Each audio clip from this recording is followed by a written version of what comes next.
In this video, I'm going to discuss inspecting threads and what parameters of threads we're interested in and what gauges we use for thread inspections. For this video, we're going to be using the angle block, so go ahead and either download this print, or if you want to 3D print this or make this on your own, that's fine.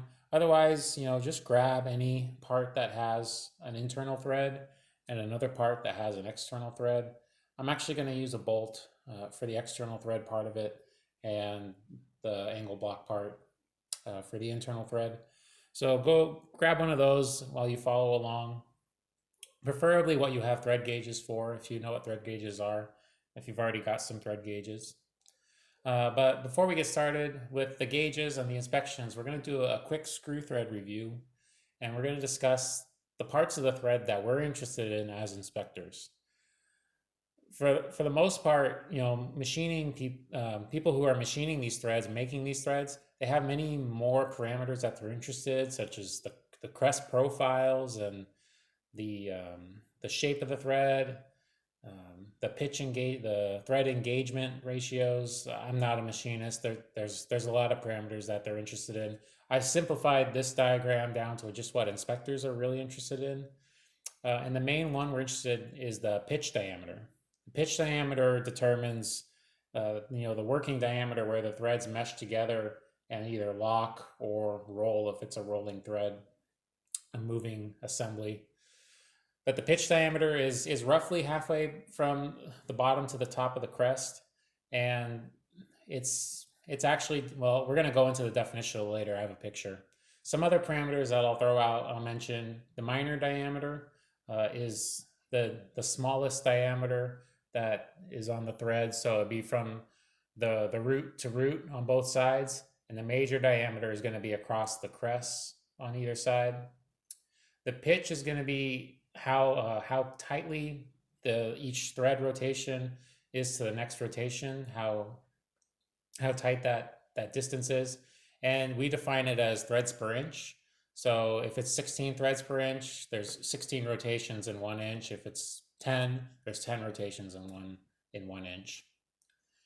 And then throughout the discussion, I'll be mentioning the root. That's the lowest part of the thread, and the crest is the high part, and the flank is just going to be the side of the thread. This is an example of a 60-degree UN thread. There are many other shapes and profiles that you can apply this discussion to, and they have different shapes. Some of them are square, some of them are trapezoidal, rounded. There's many more out there. So when you come across those types of threads, look that information up, and you'll see most of these same parameters applied to the other styles of thread. We're going to focus on this one because it's the most commonly made.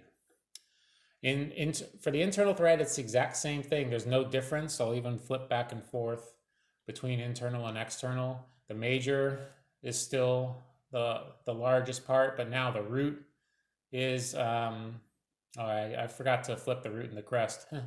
The root would be down here, and the crest will be up here. But essentially, it's pretty much the same. The pitch diameter is in the same place. The pitch is the difference between the peaks or the valleys, and it's the same terminology. The minor diameter is the smallest diameter. The major diameter is the largest diameter, and the pitch diameter falls in between. So this would be like for a nut or a drilled hole, like on the angle block. So getting down into pitch diameter, like I said, this is, as inspectors, when you're inspecting a thread, this is what we're most interested in. If the pitch diameter is correct, oftentimes all the other parameters of the thread will be correct just because of the way threads are fabricated. It's hard to have the pitch diameter be correct and something else to be wrong. So if the pitch diameter is wrong, many other things are probably wrong as well. So, but they are all important, but we really focus our attention on the pitch diameter.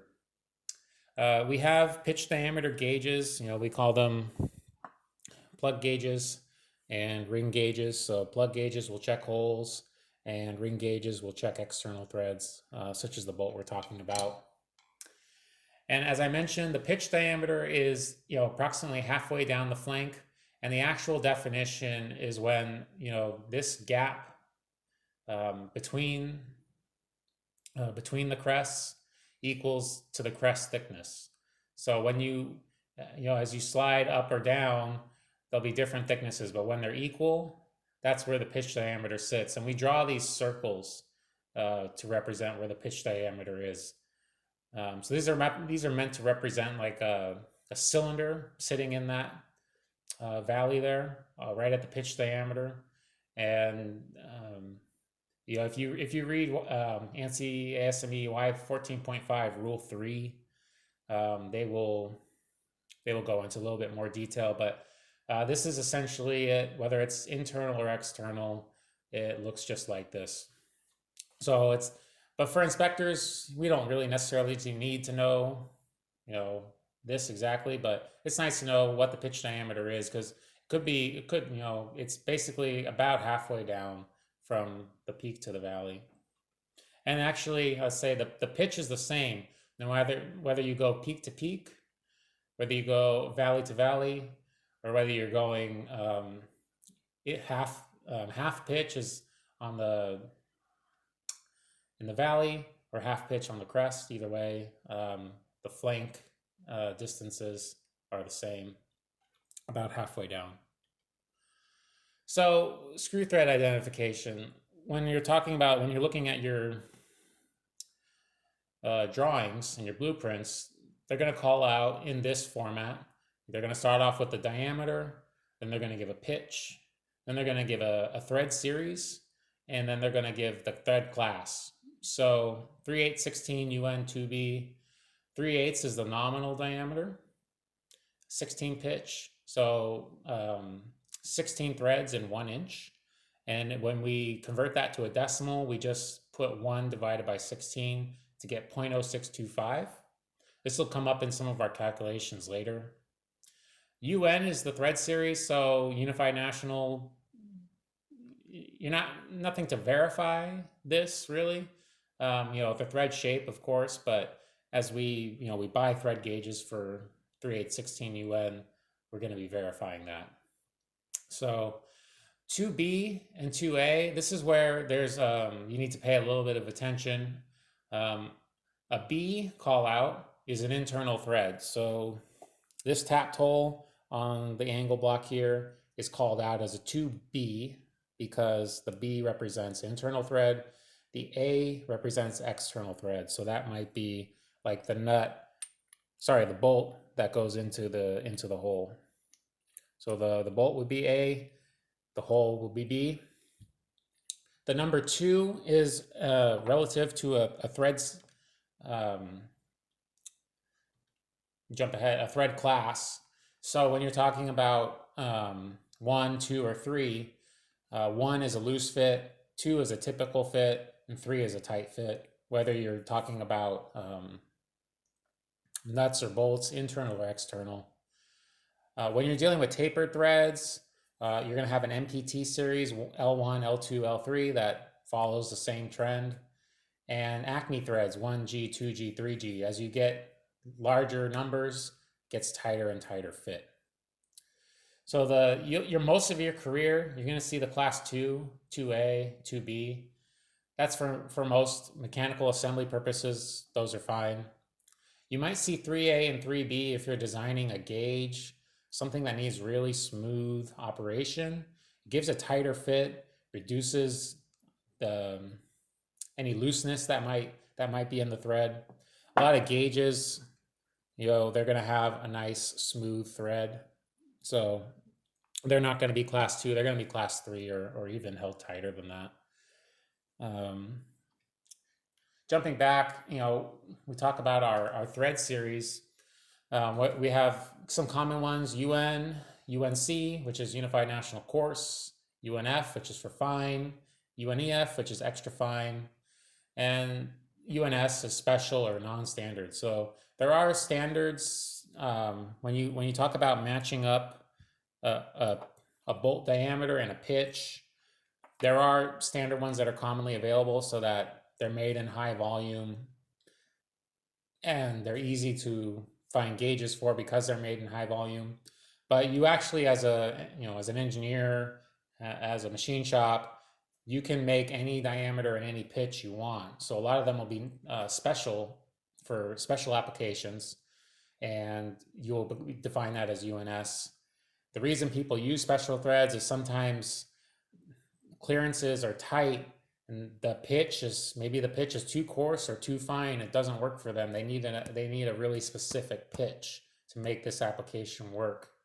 There's other times where you're using thread as a timing mechanism, and every rotation translates to some mechanical timer. And so you have to control the mechanical timer by controlling the pitch very closely. So you might end up picking a non-standard thread at the diameter you're working at.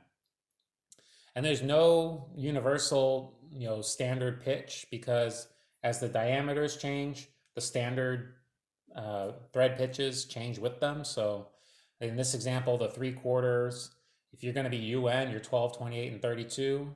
If you're UNC, you're going to be 10. UNF is 16, and UNEF is 20. But in our previous example, our 3/8 16 is a UN, and our UN on a 3/4 are 12, 28, and 32. And our 16 in this case would be a fine. So it changes between different threads. It's really not that critical for you to inspect or verify, because the pitch diameter checks are going to verify everything about this thread. So don't focus so much on that. That should be the last thing you're focusing on. The rest of the thread call out is much more important. 3/8 16 and the class and the internal or the external are much more important. Now, when we talk about how do we inspect thread itself, the pitch diameter, I mentioned we have some specialized gauges, and we have a thread plug gauge and we have thread ring gauges. These gauges come in go, no-go applications. So on a thread plug gauge, your go side should go in the hole and your no-go side should not. When you're dealing with a plug gauge, out of the way. When you're dealing with a plug gauge, the go side is typically longer than the no-go side. That can help you quickly identify it. This body has gotten so used up and worn that it's pretty hard to even see the go and the no-go, and it's under this label. But right away you can see the go side is usually bigger than the no-go side. For the rings, you're going to have a go ring and a no-go ring, and it's the same thing. The go ring should go on your part, the no-go ring should not. It's the same as plug gauges. When you're checking holes, you have a go pin and a no-go pin. It's the same application. So very quickly I'll demonstrate. I'll put my go into this 3/8 16 hole on the angle block, and it goes just fine. And then I'm going to take my no-go and try to thread it in, and it locks right away. I can't do it. So these gauges are designed with different pitch diameters. The go pitch diameter should go in the hole, and the no-go pitch diameter should not. So can't even really force it. I definitely don't want to try to force it. You'll damage your thread and you'll damage your gauge. So with my go ring, I can do the same thing. I can thread the bolt through. There it is, poking through. And then I can grab the no-go. This is the no-go right there. And it went a couple of turns, but that's okay. There's usually a lead-in allowance for the first 3 threads. So if you can get 3 turns and stop, you're still passing with a no-go. Otherwise, if the no-go goes the entire length of the shaft, then your pitch diameter is out of spec.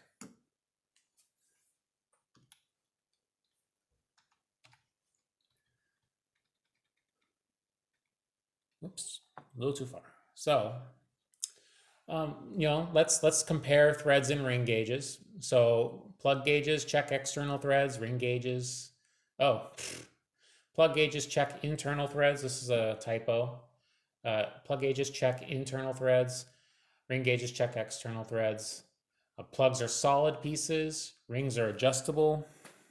So all of these gauges have a bolt in here that you can adjust slightly to calibrate these gauges to account for a little bit of wear. Eventually, the ring gauges wear so much that no matter how much you adjust the tightness of the ring, it can't get back into specification. Let's see. Plug gauges are Class B gauges. So when you look at a plug gauge, I'll try to get it on the camera. You'll see a 2B. Well, it's a little scratched out, but there's a 2B and not a 2A. Try to focus on those.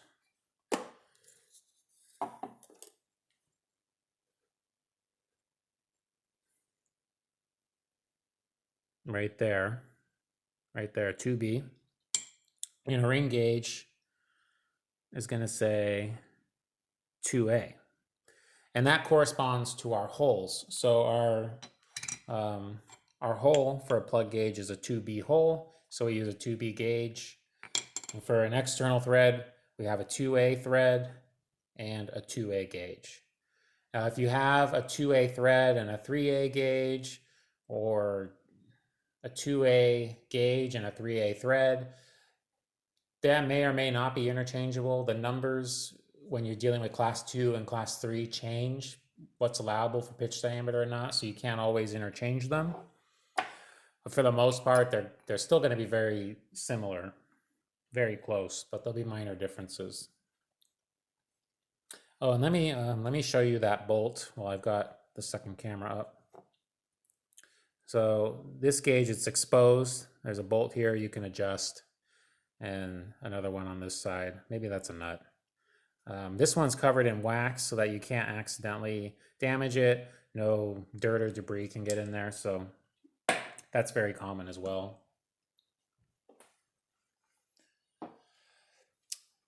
So how do you calibrate? So with a plug gauge in-house, you can calibrate with a wire or a pitch mic. You can also send them to external calibration. For a ring gauge, you're going to calibrate with a set plug.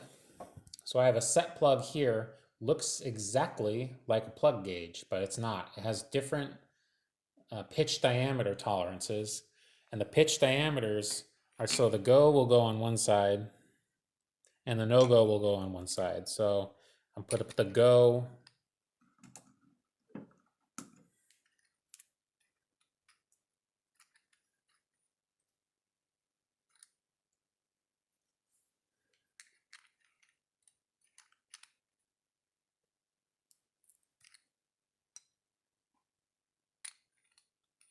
All right, here we go. So the no-go should actually thread onto this, and then we're gonna tighten the bolts to make sure that it tightens on. So this is a plug gauge to help you adjust the tightness of the no-go ring to match what it should feel like on a set plug. The go side has the same situation. Unfortunately, I have a little bit of a difference. I have a go pitch diameter 334.4, and here I have a go pitch diameter 333.7. So this is actually not going to fit on this plug gauge. They must be different classes. I did buy them separately, so, but it would work just like the no-go side. You thread it on, you adjust the bolt until the tightness feels just right, and then you thread it off. External companies are actually usually preferred to internal calibrations. For one thing, you've got to get these set plugs calibrated, so you might as well just send the rings out for calibration. And calibrating ring gauges takes a little practice, and the calibration companies have that experience, and not everybody who works with ring gauges does. Generally speaking, let's move on. Plug gauges are more expensive than ring gauges, so sometimes shops will only invest in one plug gauge and they won't invest in the ring gauges. A brand new gauge, oh, sorry, that's set plug. A brand new gauge might be about $100, $80 in a standard size, and the rings each might be 150 or 200 for the go, then another 150 or 200 for the no go in standard sizes. And in non-standard sizes, it's cheaper to make a plug than to make a ring, so it gets very expensive. So just keep that in mind when you're tooling up. Sometimes you don't need to purchase the rings because the part you're making is the hole. You're not making the shaft that's threading in there, so you can get away with not having the rings. But if you are making the rings, we have other ways to inspect external threads. So sometimes people use those, which we're going to talk about, instead of purchasing the ring gauges. But the ring gauges are great because you can check the full length of a shaft very quickly. You can check if there's any pinch points, any high spots, any bends in the shaft. You can check the entire thing. With the other methods we're going to talk about, really only check one or two spots on the thread, and you assume the rest of the thread follows that passing or failing measurement. Next up on our list, with plug gauges, your go is smaller than the no-go, so your go will go in. And if you're let's explore that. If your go, if your go fits into a hole, that's good, right? Because your go is smaller than your no-go. If your no-go also fits into the hole, your thread is too large, right? Because your no-go is fitting in. Now, at the very beginning, if your go will not go at all, the thread is too small, and you don't even need to bother with the no-go. So that's how we screen out holes that are too small and too big with both ends of the gauge. With the ring gauge, the go is larger than the no-go because you have the opposite situation. You're cutting away material on a shaft. So you're cutting away, and the thread, the external thread, it will not go into your part, right? It's not going. You keep cutting, and then it starts to get in. You say, okay, my go is going on. Let me check my no-go. Oh, my no-go also goes on. So I cut too much of the thread, and the no-go, which is smaller, is getting onto the thread, which means the thread has been overcut and you can't put material back. So you're gonna have to remake that part. But you're looking for that window where the go starts to go and the no-go will not. And it's the same thing. It screens out shafts that are too large and too small. So let's continue our discussion. Like I mentioned, it's kind of a summary. The go must go, the no-go must not go. It's acceptable for 3 turns on a plug or a ring to have 3 turns of a no-go and still be acceptable. Now, some of your no-go threads are only 3 or 4 turns to begin with, but we're not so concerned with how many threads are on the no-go. We're more concerned with how many threads this revolves into. So there's more threads on here than on here. So if you can get to the 7th or 8th thread with the no-go, your hole is too large. And then in simplest terms, if both gauges go on or both do not, you have a problem. Only one or the other, only one should go on. It should be the go. And the gauges themselves are manufactured at the limits of pitch diameter, assuming the gauges are following standard pitch diameter tables. There's many applications for non-standard thread gauges. When you have to deal with plating buildup, sometimes you'll change the pitch diameters to account for plating buildup, or you want a special application, a looser fit or a tighter fit. You can make your own custom ones, but for this video, we're just going to talk about standard situations. That's what most people will be running into. So we're going to take a look at some parameters. because we need to know what we are inspecting. So internal thread hole, your pitch diameter minimum on a 3/8/16 thread, class 2B, pitch diameter minimum 334.4, maximum 340, and 3/10. So you've got about 6,000, 7,000, 6,000ths of difference there. On your external thread, 0.3285 to 0.333. So it's even smaller. For your external, you have a smaller clearance. You have a major diameter minimum, but you don't have a maximum on an internal thread. So with an internal thread, look at our diagram. The major of an internal thread is meaningless, but the minor means something. So when we look at our tolerance, that's why there's no maximum, but there is a minimum. This happens to be 3/8, right? 375 and 3/8. For the external thread, actually, your major diameter does have a tolerance, 364.2 to 373.6. Not too critical for us to look at. And then you have minor diameter reference diameters as well. Not too critical. I would simply focus on the pitch diameters. Oops, I think I went one slide too far. So when we're talking about the plug gauge, your go 0.3344 to 0.3347, right? The tolerance for this plug gauge is only 3/10ths of an inch. Sorry, 3/10,000ths of an inch.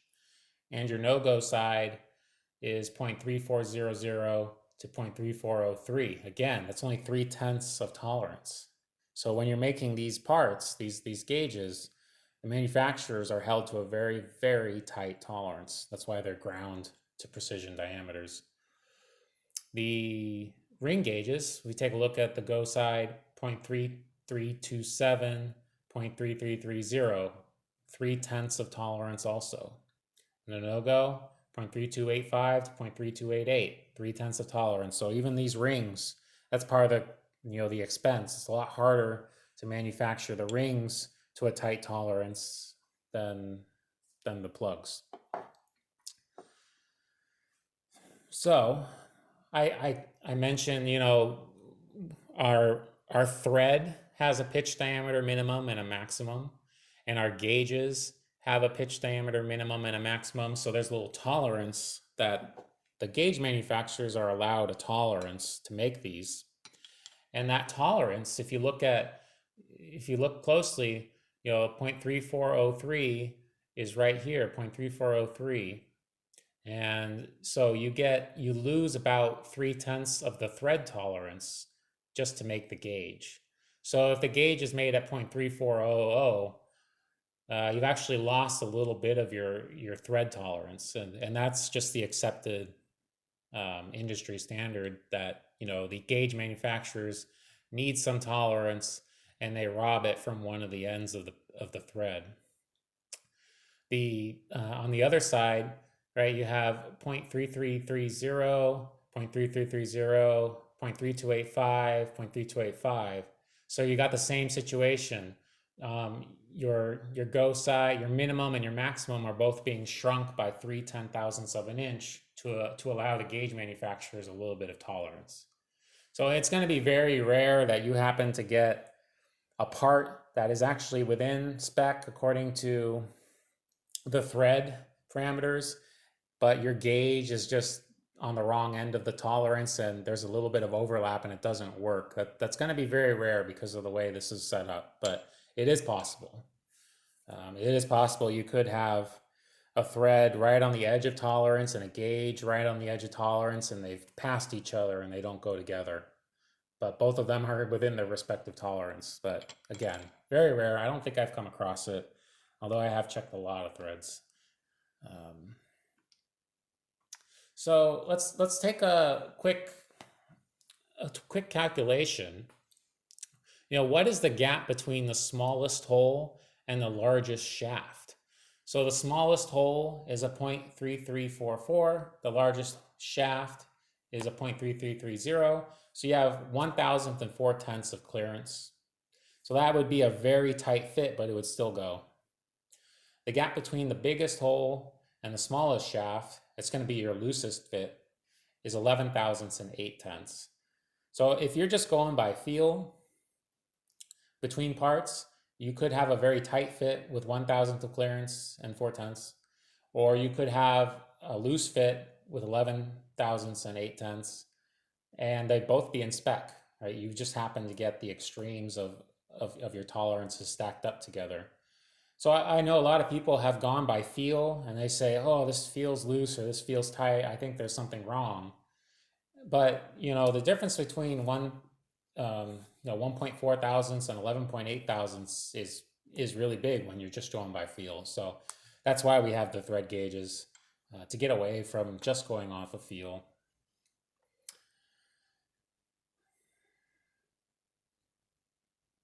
And then properly toleranced, the major and the minor diameters should not interfere. I think I have a little typo there that helps mess me up. But let's take a look at this next calculation, the gauge pitch diameters. What if you tried to thread the smallest plug into the largest ring, which would be your go? So what if you tried to thread the go and the go? Well, you should never do this. And if you look at the numbers, it's going to be an interference fit. So if you actually force these two together, more likely you're going to really scrape up the plug. You're going to bend or twist the ring to get them to go together. There'll be a lot of friction and a lot of heat because you've got an interference fit. And so don't ever try to do that. Now you're allowed to, obviously the set plugs and the rings go together, but don't force them if they're not supposed to. But the actual thread plugs for measuring threads should never thread together with a ring gauge. So remember that, if you're going to remember anything. Now, when we talk about calibration and wear, the plug gauges, it depends on the material you're checking, but they typically don't wear very much. They're very hard, and won't wear, especially when you compare it to the ring gauges. The ring gauges do wear faster, and that's another one of the downsides of ring gauges is I could use a plug for 10 years and never go out of spec, but I could use a ring gauge for 2 years and it wears away, and I'm constantly adjusting it, and to the point where it's worn out of specification. So they tend to wear faster and they're more expensive. In order to calibrate, as I mentioned, a plug, you can use a pitch micrometer that's calibrated. You can use thread wires and a regular micrometer. We're going to do that in this video. As long as everything's calibrated when you're checking this, you're going to be okay. For the ring gauges, you can use the calibrated set plug, or you can send them out to a lab and have them do it. And like I said, the rings are typically replaced much more often than the plugs when it comes to calibration time. So this is an area to focus on when you're talking about your calibration system. If your rings are constantly going out of specification at calibration time, you have to trace that back to your parts. So you might want to either increase the calibration frequency or invest in multiple gauges that you can check with plugs internally and see if they're worn on your set plugs. But either way, they do wear, so keep that in mind. So now we've talked about thread gauges, thread plugs, and set plugs. Those are the ideal tools to have. This is what you hopefully would love to have for every part you're making, but that's not always the case, especially with external threads. Don't want to buy the ring gauges. One of the nice tools that we have available to us is called thread wires. So you basically are going to use thread wires and an OD mic when you don't have a ring gauge or a pitch mic available. So this is a pitch mic here, And we're going to talk about those in a minute as well. And what we're going to do is we're going to put these wires across the thread. Where'd my bolt go? We're going to rest wires across the thread, and then we're going to measure an outside diameter mic across the wires. So it's going to be bigger than the thread, and we use a formula to convert it to pitch diameter.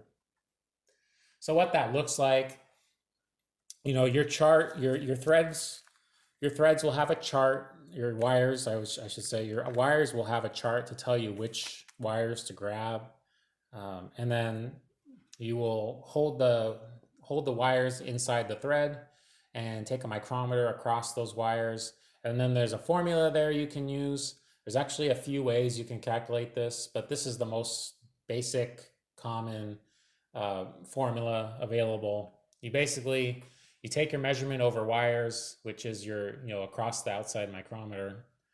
You multiply by this constant times the pitch. So your pitch in decimal format. So for us, it's going to be 1 divided by 16. And then you subtract 3 times the wire diameter. So you have to measure your wire or look at the reference on the chart. But a lot of these sets will actually provide a chart to simplify the math for you. So if you don't want to do that math, a lot of times they do some of the math for you based on the wire size. They just give you a constant to deal with instead of a long formula. So these wires, they come in discrete sizes, discrete sets, but they're designed to work for any pitch. So there's more pitches available than wires. You can go pretty much from like 4 threads per inch up to 80 or more. And this one set looks like it's about, I don't know, 16 different sizes. This one set can handle all of those. Each one of these, for example, we're going to use the 40 thousandths wires, and the 40 thousandths wires works on the 16 and the 14 pitch. So some of these are overlapping use. And just keep in mind the chart, sometimes it works off of the major diameter. And that's one thing that sometimes trips people up because they're not used to working with the major diameter, but sometimes the formula involves using the major diameter. So look at your chart carefully. For example, you can do a target pitch diameter equals your major plus what you add from the chart. And then your pitch diameter equals the measurement over his wires minus the constant. So you can work with it either way. The chart has both options for you. So you know what? Before we even go into this, let's why don't I demonstrate it? So measuring over wires, let me give you a close-up on the wires. So here's the set of wires that come in different sizes. They're labeled. I've already pulled out the 40 thousandths wires to use on our 3/8/16 thread. And if you look at the chart, you'll see 16 pitch. I want to use the 40 thousandths. So I grabbed those already, and I've made myself a little holder to help me. You're also going to need a calibrated micrometer. So this one's in pretty good condition. We're going to use this. And now how we hold these wires on is up to you. There's attachments that you can snap on to your micrometer to hold the wires for you. I've seen people use those. You can use like a heavy grease. A grease will kind of push itself out of the way when it comes time for the micrometer to make contact, but it will hold the wires. If the wires are light enough, it will just hold them in there, so you can put your grease and your wires on and then come across with your OD mic and don't need to hold anything. A machinist friend of mine showed me this trick where if you tape the wires together, it can make it a little bit easier, a little bit cleaner. So we're going to try to do this. So what you need to do is you need to get 2 wires on and then the single wire try to show you before I start measuring. Need to get 2 wires on and then a single wire across it in the middle of the other 2, as close as you can. So that way the micrometer is resting evenly across them. So you're going to do 2 on one side and 1 on the other. And let's see if I can do this on camera. It's hard enough to do when I'm not trying to do it on camera.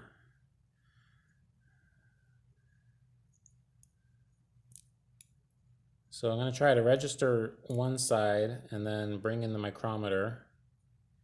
Sorry, you're not seeing me struggle properly.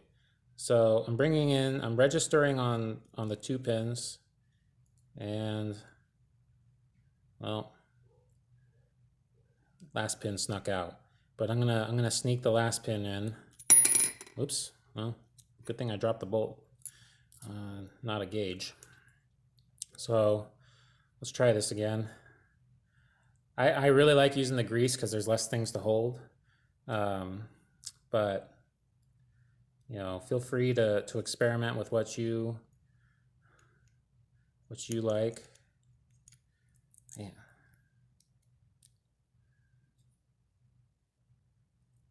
I just did this before the video for practice, and I forget how I was holding everything, but I did get it to work pretty consistently. Let's try it like this.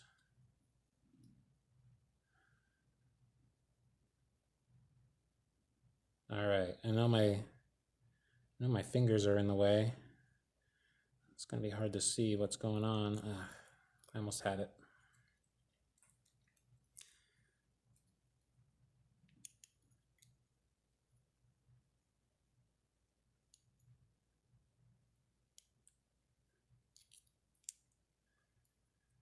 All right, I'm gonna struggle with this for a little bit longer, and then if not, I'm gonna cut the camera and then just show you how I got it done after the finished product. Oh, I think this.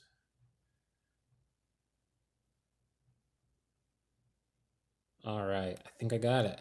All right, so I've got pretty good even pressure on the 2 pins, and then the 1 pin. It's a little bit off. There we go, try to center it. I got my ratchet going. Oops, I'm almost sliding off. All right, let's check our reading. I'm lined up on the 16, give or take. So at this point, I think I've crushed it a little bit.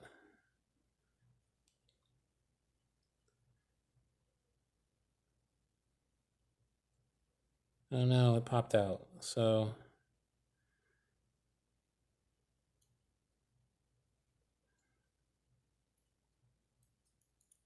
I lost it.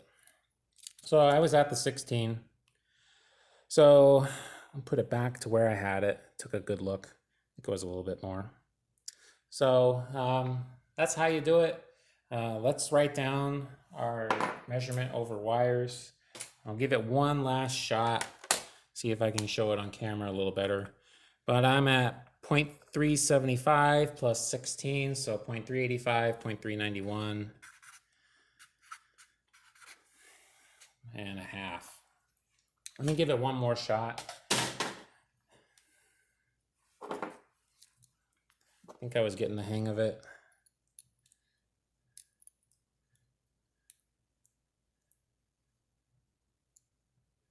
This is by far the hardest thing I've tried to do on camera for this video series. So even harder than leveling that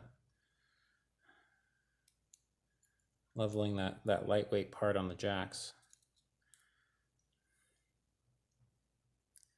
So if you've got a technique out there you want to share, feel free. Sometimes you can set it down. Maybe that'll help. I don't think that's going to help.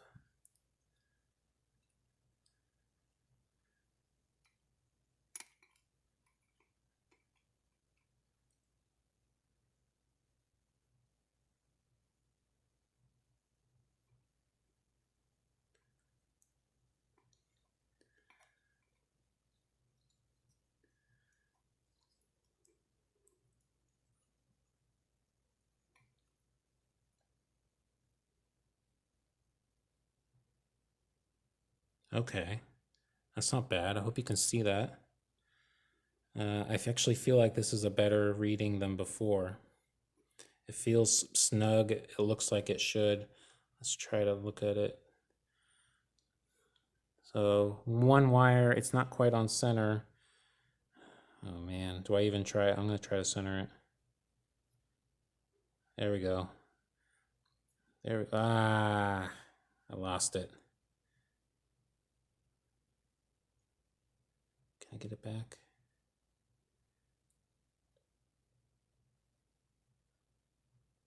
All right, I saved it.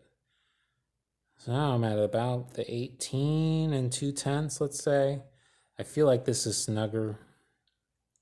I don't know what you guys think, but it looks pretty good to me. So I'm gonna try to give that a nice view on the camera. A measurement across the wires. All right, well, I'm happy about that. So we're at 0.375 plus 17, so 0.385. Sorry, 0.392 and a half. So we'll change our number just a little bit. Okay. Oops. So that's our measurement over wires. So let's go through the calculation together to convert that measurement over wires to a pitch diameter.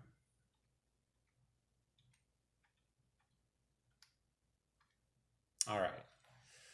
So let's look at the top half first. So our major diameter, if we measure it with a micrometer, let's measure it real quick. Let's see if it matches. It's a little bit less than 370. I'd say about 368. This is a bolt. But to go through that example, we'll use the 370. DW is the wire diameter, so 0.04. The chart correction for a 0.04 is 0.02528. Let's see if that's on the chart. Yep, that's on the chart. If you're looking on the secondary camera, 0.02528 is right on the 16 pitch.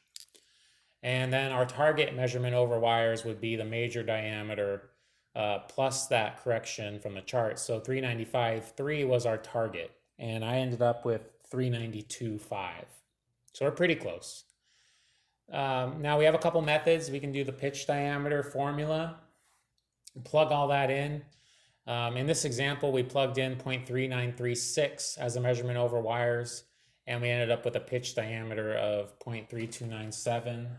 So if I do that with our measured pitch diameter, so I am gonna do the calculation right here, this line, 0.86603 times 0.0625 minus 3 times 0.040. And then we're going to add my pitch diameter. Oops.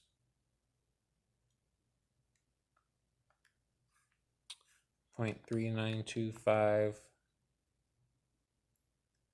And I get 0.3266. I have different numbers than up on the screen. We could do it the other way. Pitch diameter equals the measurement over the wire minus the constant. So let me write down what we just got with method 1.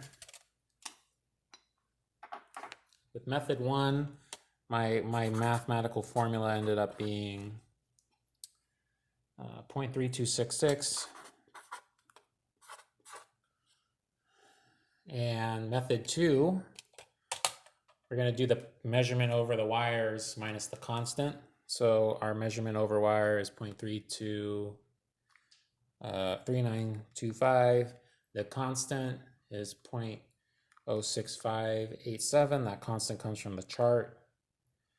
And that is 0.32663.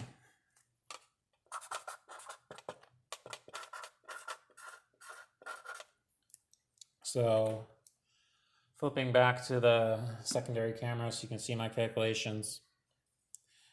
When I use the long formula that I showed you at the beginning, I get 0.3266. When I use the thread wire constants and charts, when I used 16 pitch, 0.06587 in that formula, you really can't see that, I end up with the same result. So however you want to approach it, feel free to choose what works for you. But be careful not to mix up methods and work with the wrong numbers.